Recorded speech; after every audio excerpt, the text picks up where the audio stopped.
just got to keep them there and whatever. People just like, Yes, like I just try to add more to that. I mean, like, coming in there, like, these cool things from my stuff, like, trying to put my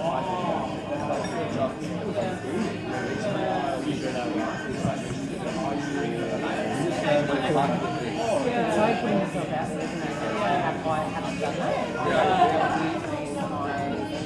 Alright, let's become That's connection with people because I was too embarrassed to put myself out there. And Yeah. videos and that sort of stuff, which I've now got to know that I feel a bit more. So, yeah. Yeah.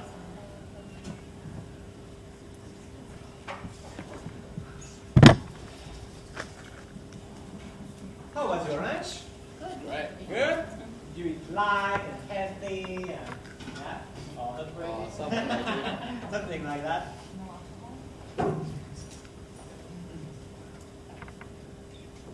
So, the French way to call you is Guy. Guy. But otherwise here we call you Guy. No. Guy. Guy, okay, Yeah. Guy. I will go with Guy. You can call me anything, but don't call me late for dinner. So Guy has a really interesting topic for you.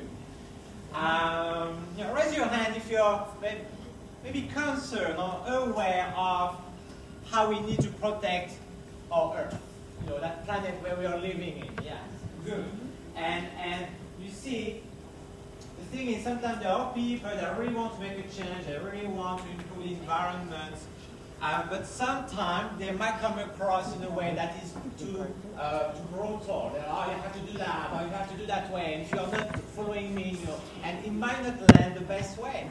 And Guy's approach is really different for having a broader reach, so people, they say, can connect with what he has to share. And I'm just like really like, when I was in France, people, they called me the green guy.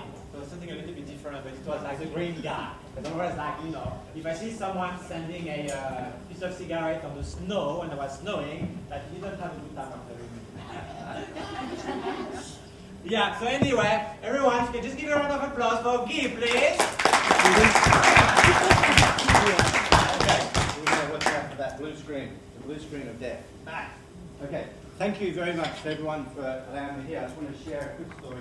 Sean invited me to speak at an event like this in Melbourne about 2 weeks ago, and I learned a very valuable and somewhat expensive lesson, which I'm going to share with you all now, so you get value from me straight away, okay? Is that if you get a domestic flight through an international terminal, okay, you need to get there an hour before the flight departs and not half an hour before the flight departs. So I got there 40 minutes before the flight departed, 20 minutes after they closed the gate. So I just wanted to share that story and just remind you guys of fly domestic, fly international, going to get there early. That's why I didn't get to do this in Melbourne. This is why this is the first time I'm doing this presentation. So it's actually pretty exciting. I want to say also a thank you to phytoplankton. Okay? Now, is anybody here brave enough to put their hand up and say that they could speak competently for a minute? I'm not going to ask you to do this, but I'm asking you whether you have this knowledge, whether you can speak competently for 1 minute about phytoplankton. Has anybody here heard of phytoplankton? Okay, what is a phytoplankton? It's in the ocean. Excellent, that's good. It's in the ocean. It's a type of It's a plant. And there's a hand over here. Phytoplankton, everybody? Yeah. Get it on the phone, just to check my science here, okay? So I'm science trained, so my frame of reference for all of these things is science. And when I talk about sustainability, let me give you my heritage in sustainability to give you a sense of whether I might be the right guy to listen to when we talk about sustainability. My father, when he was in his 20s, used to work with airplanes in the British Royal Air Force. He worked with Strategic Bomber Command on the Victor bombers. Now, if you know your Cold War military aircraft, the Victor bombers are these huge planes which were designed specifically to drop nuclear bombs on Russia. Okay? And my father's job was to airframe, so he'd maintain the airplane. And these planes would be sitting on the runway all over England, half a dozen of them at any one time, engines running, bomb in the bay, ready to take off and nuke Russia. So this is the stuff we used to talk about. We used to talk about nuclear posture, strategic arms control, mutually assured destruction. And that's when I was 12. Okay? And when I was 13 or 14, he gave me a present, which was a book called Earth Abides. And in the story, it's set in about 1955. And in the story, there's a character called Isherwood Williams, and he's doing a research project in the Sierra Nevada mountains in California, and he goes away and he gets bitten by a snake, and by the time he gets back to civilization, he's been away for months. And all of the people have disappeared off the planet because a big virus has come through, like Ebola, tons of thousands. And the story of Dies is about Isherwood Williams putting together the remnants, the few people that survived, to sort of re-establish society. So this stuff has been in my head, this sort of conversation about the humans and the planet, since before I was a teenager. You know, when I was 12 years old, this stuff was being discussed. And then when I was in my 20s, my father was on nuclear bombs. I was working in the oil industry, and I had an experience when I stood on the bow of an oil ship off the coast of Taiwan, and you had to see Taiwan 20 years ago. I mean, they turned rivers into trapezoidal concrete watercourses. They turned the air of the city into a blue milk. They turned hillsides into barren deserts. And 20 miles off the coast on this boat, there was plastic bags drifting past 25 years ago now, as though there were a ship ahead of us shoving them off. It was profound. And what I realised then, at age 23, was you don't need nuclear bombs, and you don't need dollar times 1,000 to separate humans from the planet. All we got to do is not pay attention to the environment. All we got to do is continue to treat the planet the way that we treat the planet. And when I have conversations like this with a lot of people, often people go, well, you're going to tell me off for, driving my car. Well, I'm telling the whole planet off for driving my car. That's the point. And the point is that we're all part of this. We're all part of the machine. I'm part of the machine. I actually walked here today, but the event in Melbourne I would have flown to on an aeroplane powered by kerosene. And so the sustainability conversation needs to be handled in a manner which is very broad. Okay, but it also recognises the fact that we're all part of this machine, we're all part of the system. And one of the problems that we've got is that we can't see the problem because Western people have got a culture that doesn't allow them to see it. Culture is something that you see through. It's like a pair of glasses. Have you ever like looked for your glasses and somebody points out that you're wearing them?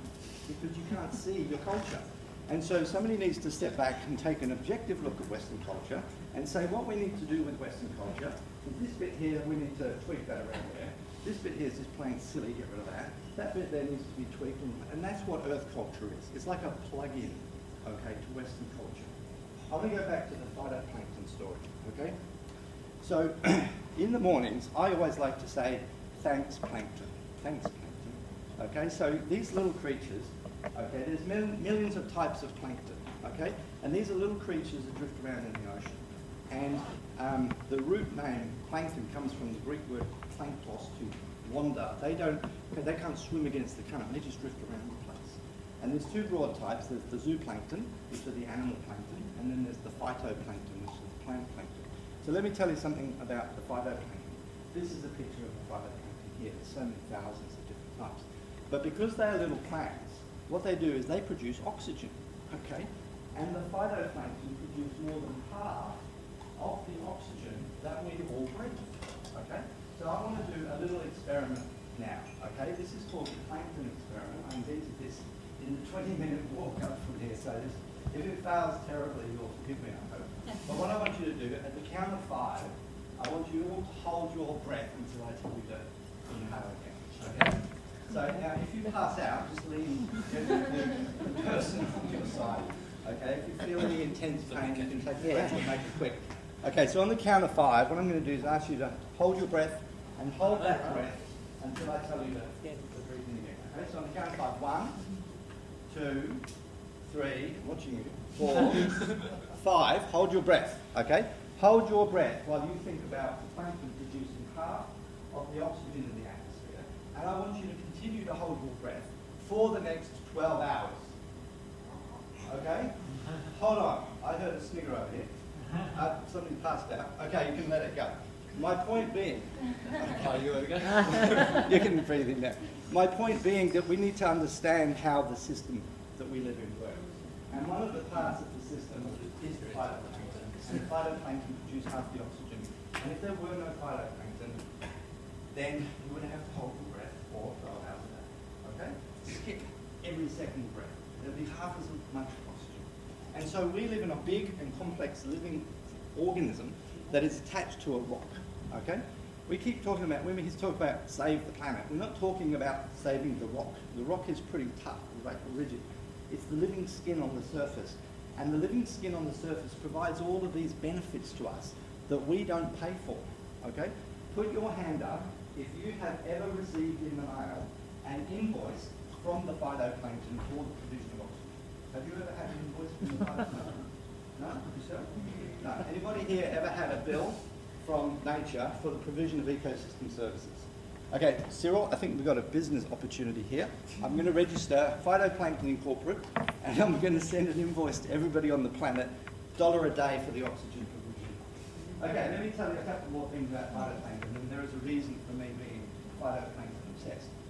The other thing about phytoplankton, because they are plants, they sequester carbon, which means they pull carbon, CO2 gas out of the atmosphere, which means they help to stabilise the climate.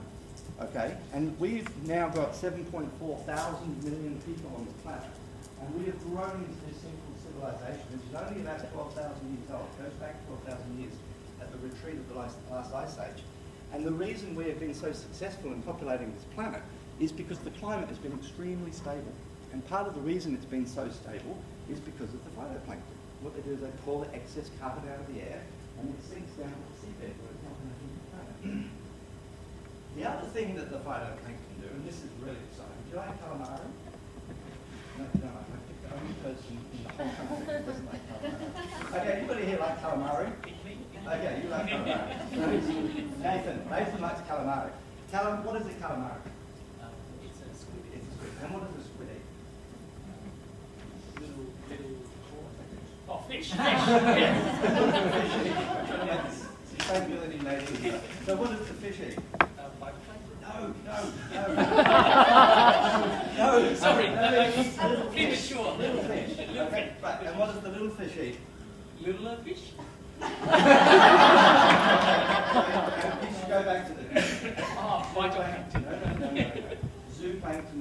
So the squid eats the fish. The fish eats the little fish. The little fish eats the zooplankton. Oh, the zooplankton. And the zooplankton eats the Zooplankton. The zooplankton eats the phytoplankton. Okay, I'm earning my dollars here, that's for sure. Okay, so my point is, if you don't have phytoplankton, there is nothing lives in the sea. Okay? Because the phytoplankton are the food chain of everything, the base of the food chain.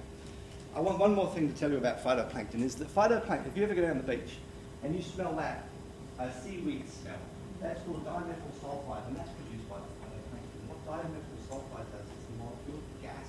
It escapes out of the sea, goes into the air, and when it's in the air, the water vapor attaches to it and forms water droplets, and when you get lots of those, you get clouds.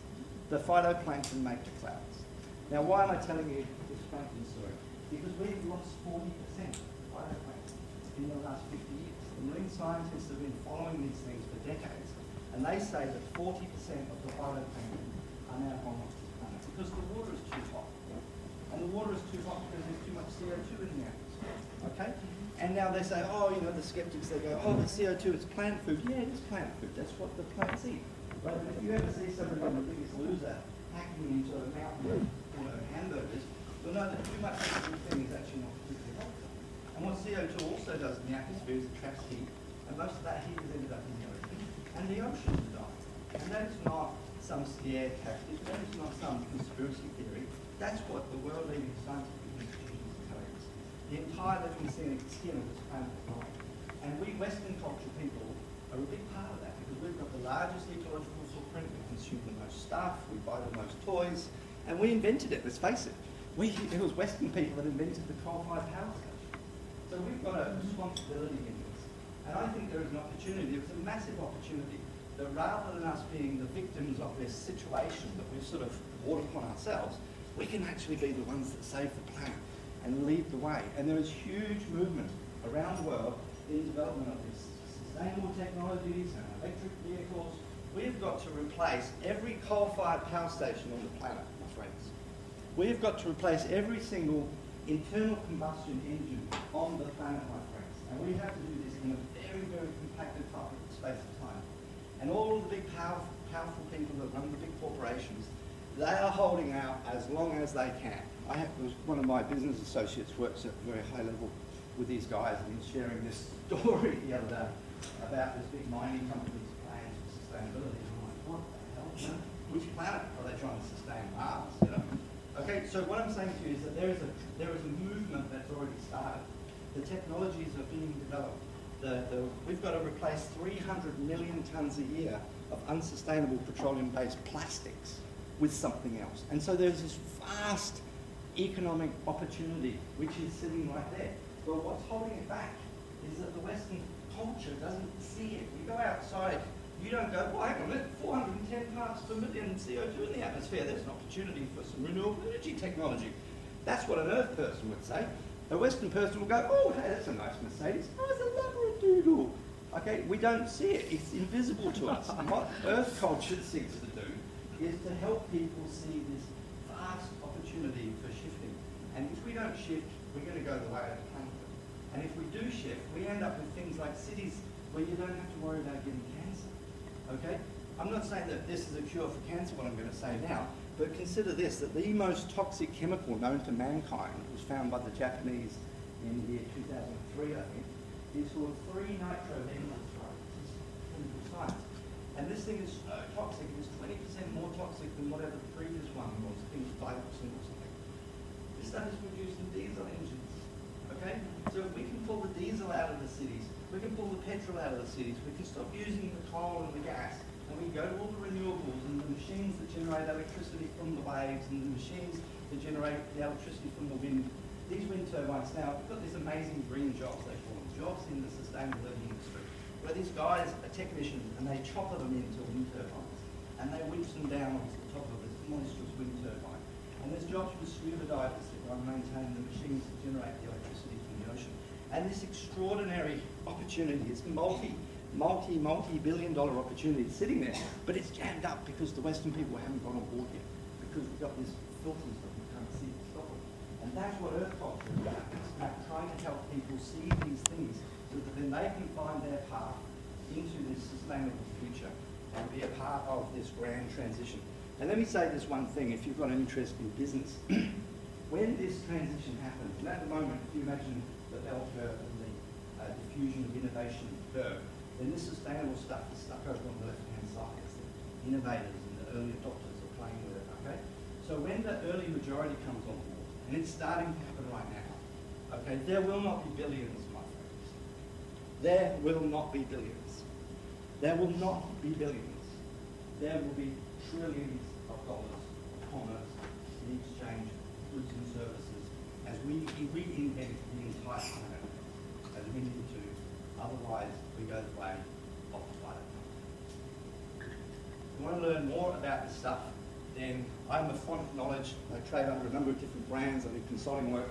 But what I'm proposing here today is an afternoon masterclass in Earth culture, which I'll be running on the 20th of May, so it's about 4 weeks away. And there's some brochures here that Cyril's going to hand out now. I'm going to stick around later on so you can talk to me about the stuff. And I just want to say thank you to the team. I want to say thank you to my audience for listening to me. And I want to say thank you to the plankton. Thanks, plankton. Thanks, Plankton. Thanks, plankton.